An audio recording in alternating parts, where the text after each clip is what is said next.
भारत की हर छोटी बड़ी खबरों को पाने के लिए चैनल को सब्सक्राइब करें और बेल आइकन को जरूर दबाएं। देखना ना भूलें भारत केसरी न्यूज। कानपुर देहात से बड़ी खबर आ रही है, जहां प्रशासनिक अधिकारियों से न्याय न मिल पाने के कारण पीड़ित जिंदा समाधि लेने को हुआ मजबूर। अपने हाथों से स्वयं खोद रहा है अपनी ही कब्र।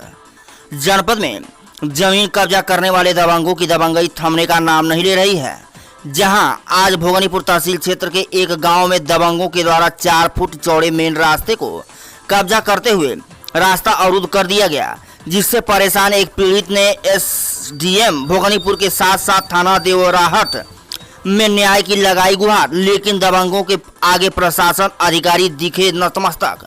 पीड़ित को अभी तक नहीं मिला न्याय। दरअसल पूरा मामला तहसील भोगनीपुर क्षेत्र के ग्राम पंचायत दूधनिया का है, जहां एक पीड़ित इसरारुल हसन द्वारा 24 तारीख को एसडीएम भोगनीपुर को प्रार्थना पत्र देते हुए पड़ोसी फरीक हसन द्वारा 4 फुट चौड़े रोड के ऊपर छज्जा डालकर रोड अवरुद्ध करने के मामले को लेकर शिकायत की गई।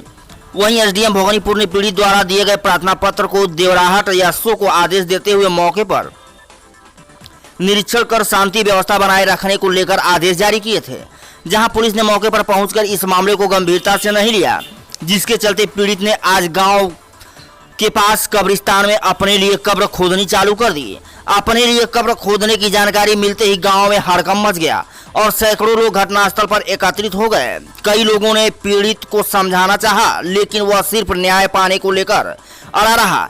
जहां ग्रामीणों ने पुलिस को सूचना दी, पुलिस ने मौके पर पहुंचकर पीड़ित को न्याय दिलाने का भरोसा दिलाया। जब इस मामले को लेकर पीड़ित से बात की गई तो उसके द्वारा बताया गया कि अधिकारियों को प्रार्थना पत्र देने के बावजूद भी न्याय नहीं मिल पा रहा है, जिसके चलते वह आज अपनी कब्र खोदकर जिंदा समाधि लेते हुए अपनी जीवन लीला समाप्त करने की ठान ली थी। खाना पूर्ति और आश्वासन के चलते तंग युवक खुद को जिंदा जमीन में दफन करने का इतना बड़ा फैसला ले लेता है, तो वहीं दूसरी ओर देखने वाली बात यह है कि जहां एक और शासन और प्रशासन हर हफ्ते तहसील में तहसील दिवस और थाने में थाना दिवस मनाकर समस्याओं का निस्तारण करने का दम भरती हैं, तो इसरार उल हसन जैसे पीड़ित लोगों की समस्याएं क्यों नहीं सुनी जाती हैं? क्या कानपुर देहात में थाना दिवस और तहसील दिवस खाना पूर्ति के लिए आयोजित किए जाते हैं? देखा पूरी खबर। कानपुर देहात से आशीष कुमार की रिपोर्ट। मेरा नाम है इसरारुल हसन। कहाँ के रहने वाले हैं? ग्राम दूधनिया। अच्छा, आज जानकारी मिली थी कि आपके द्वारा एक कब्र खोदी जा रही है, आपको कहना है उसमें जिंदा समाधि ले लेंगे जी। किस बात को लेकर आप ऐसा कदम उठा रहे हैं? हम इस बात पे सर कदम उठा रहे हैं कि हमारे रास्ता चाहिए हमको। अगर हमारी वालिद की या हमारी किसी की अगर मौत मृत्यु हो जाती है तो वहाँ से निकलने के लिए मुझे जगह चाहिए।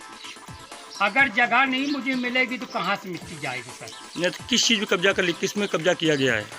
सर कब्जा तो रास्ते की बात है ना। रास्ते में? रास्ता मुझे चाहिए। तो रास्ते में मतलब एक कब्जा ऐसा कर लिया गया है? हाँ जी सर। अच्छा, तो वो जगह दिखाएंगे कौन सी जगह है, कहाँ पर जगह? सर आगे ये वाली है, ये तो इतना बना है, यहाँ से तो निकल जाएगी।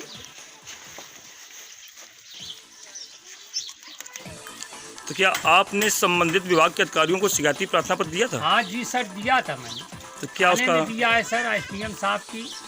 कोई अधिकारी आया नहीं अभी तक जांच? अभी तक मुझसे अधिकारी मिला नहीं है। आया था, लोगों ने बताया है, अपनी मुलाकात करके चले गए।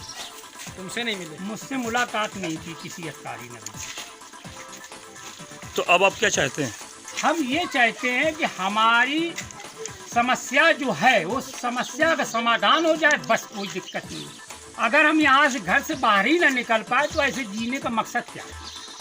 अच्छा, आप जो निकलने के लिए रोड मांग रहे हैं, अगर आपको रोड नहीं मिलता तो आप क्या करेंगे? अब मैं ये करूँगा कि अब ये झगड़ा तो लड़ूंगा नहीं, झगड़ा लायक आदमी हूँ नहीं, ना झगड़ा लड़ पा रहा हूँ। और खुद लोग दूसरे की कह सकते हैं जो मतलब जोरदार है, हमारी गरीब की तो नहीं कह रहे, मगर मैं यही कर सकता हूँ कि मैं अपनी खुदकुशी कर सकता हूँ, अपनी समाधि ले सकता हूँ।